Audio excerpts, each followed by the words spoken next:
Principios de corriente alterna, parte 2. La energía eléctrica entra a la casa, pasa por el medidor y luego por el switch. El voltaje está presente en los contactos instalados, cuya conexión se realiza en paralelo. Esto quiere decir que el mismo voltaje de 127 volts más menos 10% está presente en cualquiera de ellos y su punto de conexión es el mismo. Además, la corriente varía de acuerdo a la carga. Al conectar algún aparato eléctrico o electrónico al contacto, los electrones, que son partículas pequeñísimas con carga negativa, se desplazan en los conductores de cobre de los cables y en los dispositivos internos de los aparatos, como el motor que mueve las aspas de la licuadora, el compresor de un refrigerador o el motor de una lavadora. Este flujo de electrones también se da cuando un dispositivo electrónico está funcionando gracias a una fuente de alimentación interna, como una pila. El flujo de electrones viaja en un sentido y luego en el otro, debido a los cambios de voltajes. A este flujo se le conoce con el nombre de corriente eléctrica y su intensidad se mide en amperes. El flujo aumenta o disminuye en función del aparato conectado. Calentar una plancha requiere mayor intensidad de corriente que un foco.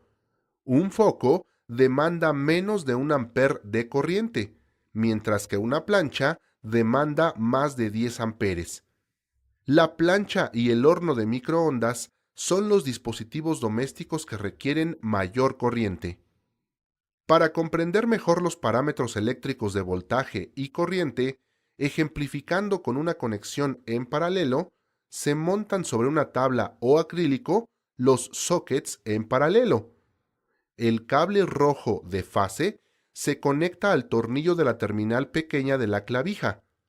El apagador debe conectarse en el conductor de fase. El cable blanco a la terminal grande de la clavija. Al conectar la carga de unos focos ahorradores y operar el apagador, en el extremo de la conexión en paralelo se cerrará el circuito. Otro parámetro que es necesario conocer es el de la potencia. Se representa con la letra P y sus unidades son los watts.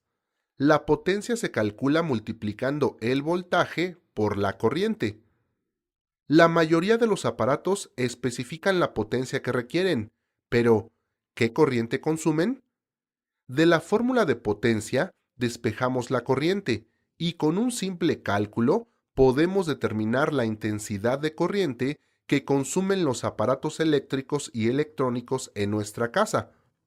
En el caso de un foco ahorrador de 13 watts, el consumo de corriente es menor a 1 amper.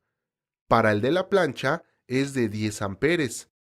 Esto es más de 50 focos ahorradores prendidos al mismo tiempo, y una televisión consume 1.18 amperes. Esto es aproximadamente lo que consumen 10 focos ahorradores encendidos al mismo tiempo.